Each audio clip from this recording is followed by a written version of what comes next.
Hello and welcome to this webinar this afternoon, where we're going to have a quick look at how we can apply Excel automation.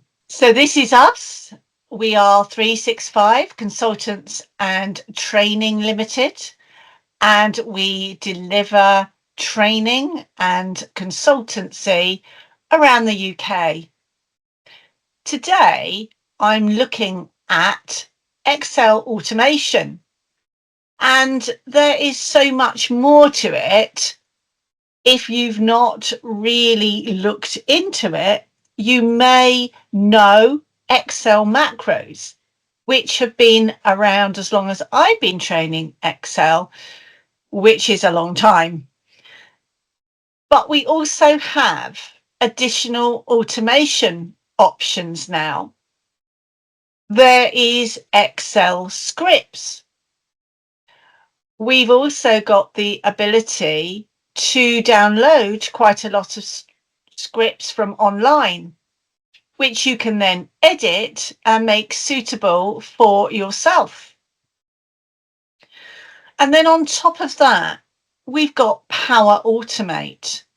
Power Automate is the Power App that allows us to send information between applications, or even trigger information as well as sending it.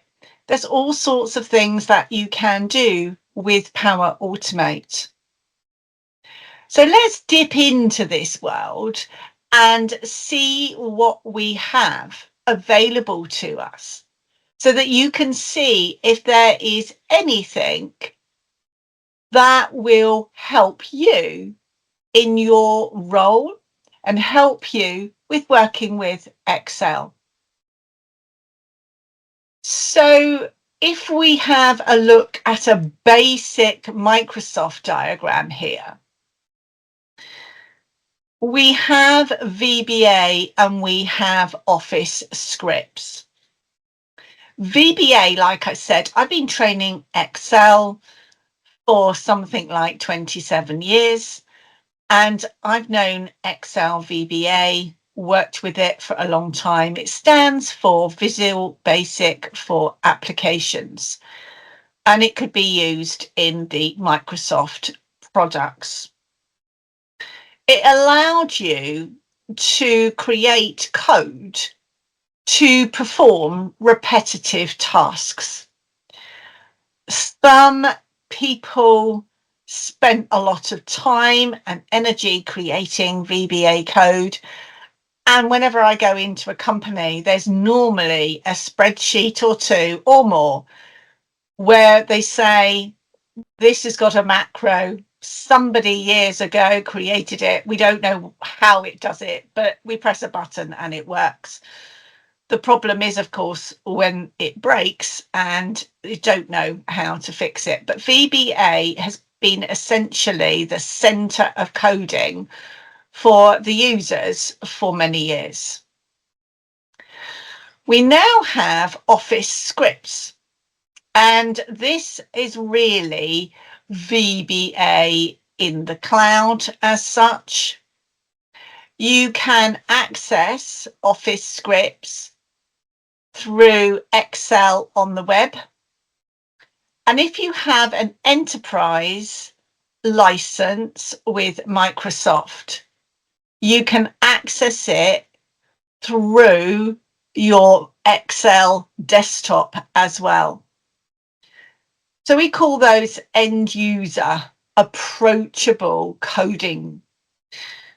Developers also go into com add-ins and web add-ins, but we're really looking at VBA and Office scripts. On top of that, we have Power Automate, which allows us to talk between the applications. There are also many Excel scripts on the web, and we'll come back to that. So what I'm going to do is to go into our Excel files that I have prepared, and we are going to have a look at the data. So let me just go into Excel for a moment. When you open Excel, of course, if you are in SharePoint or Teams, you can choose to open Excel in the browser or in the app. Here, I've opened it in the app itself.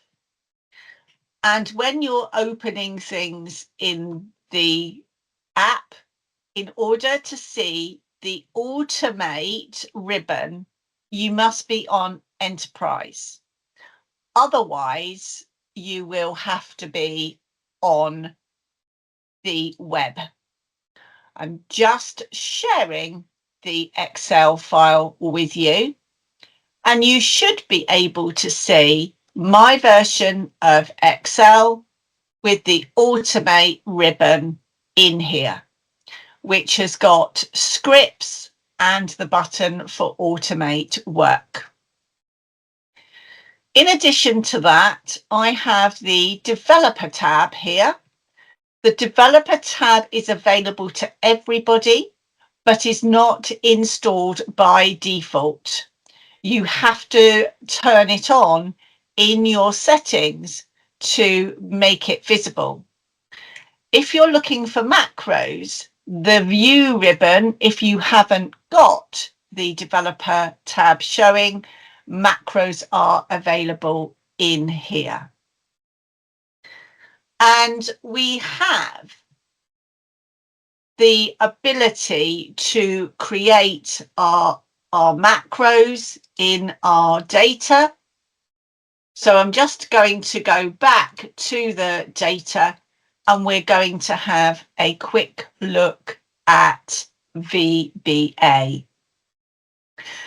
I'm not going to dwell on this because this is something that has been there for a very long time. So some of you may already be using VBA. In here, we have the ability to record macros.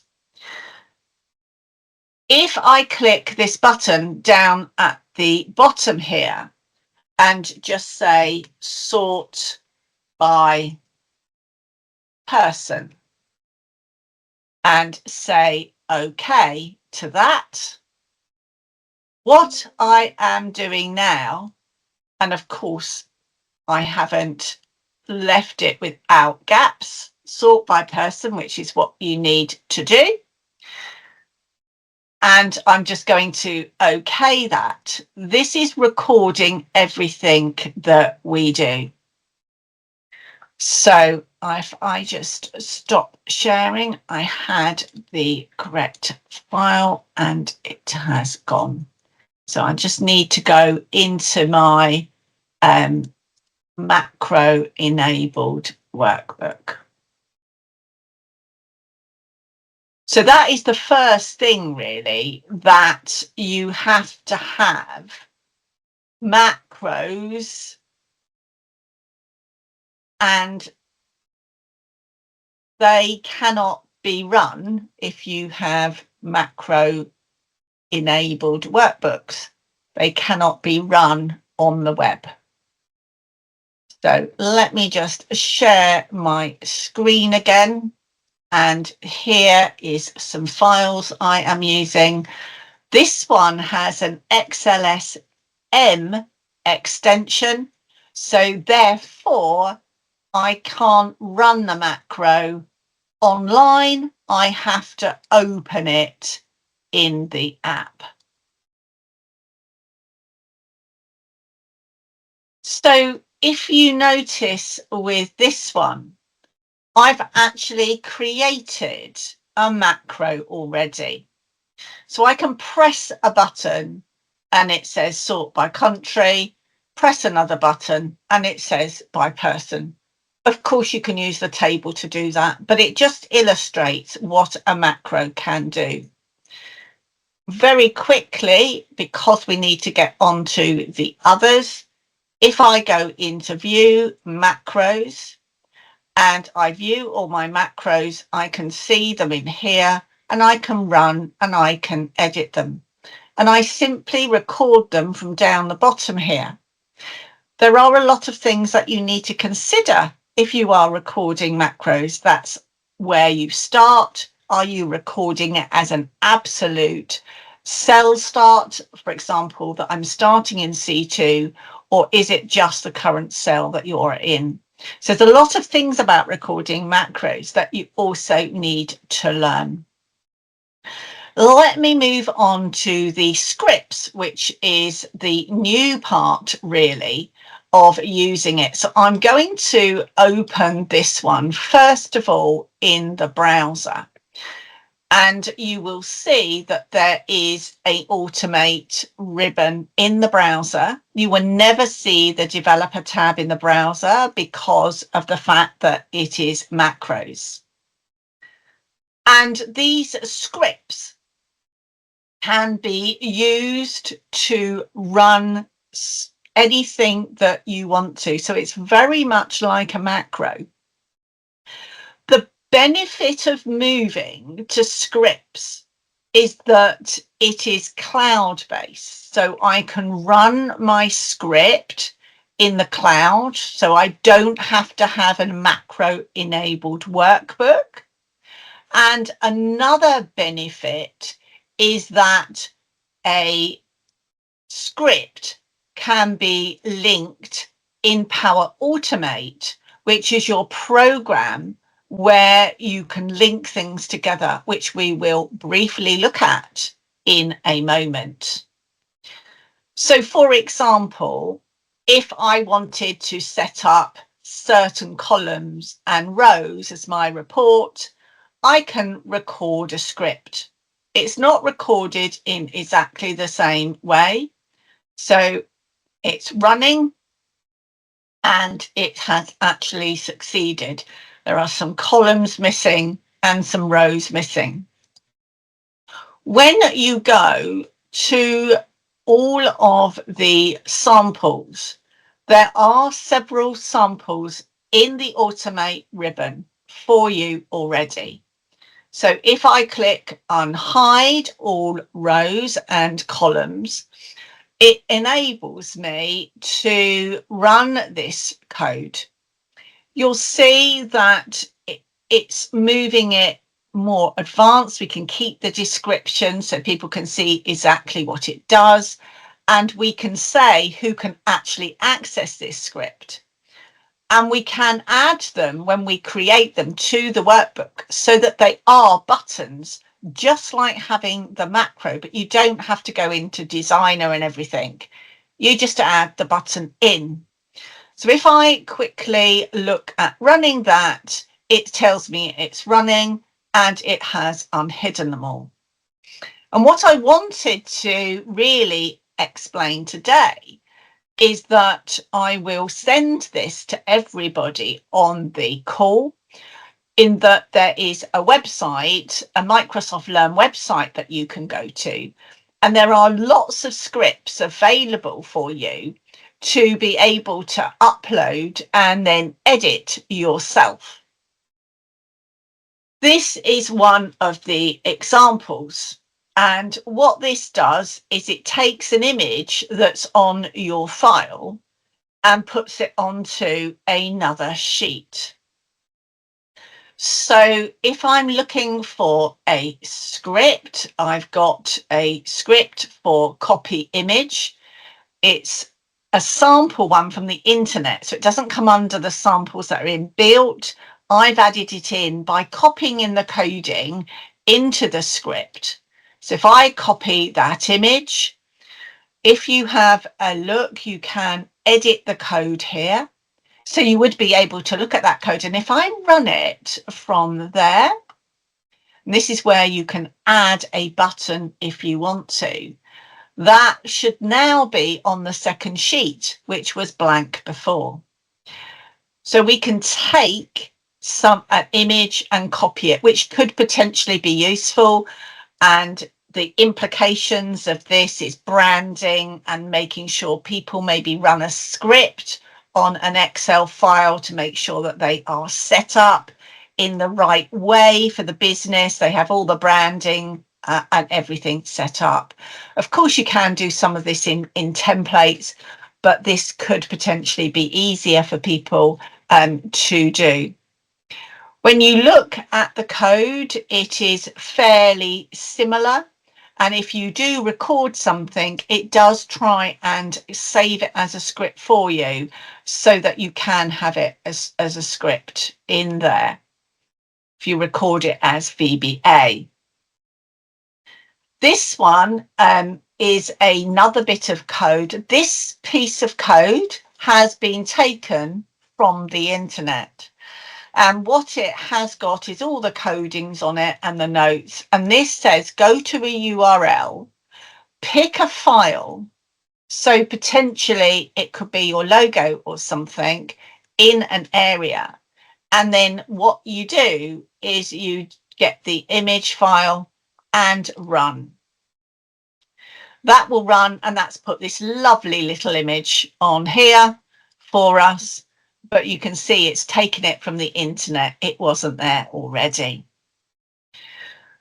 If I now go, I'm just going to open it in the desktop version. We won't be able to do that if we're not in the right version. This is an example of taking you into Power Automate. So if we look on our Automate, there is Automate Work. And this gives you some really great examples of automation that you can potentially do. And you'll see by looking at them that it has all the different icons for different aspects or apps in Microsoft 365. So we've got things that literally, that one's just SharePoint. This one is working as well with Planner and Excel.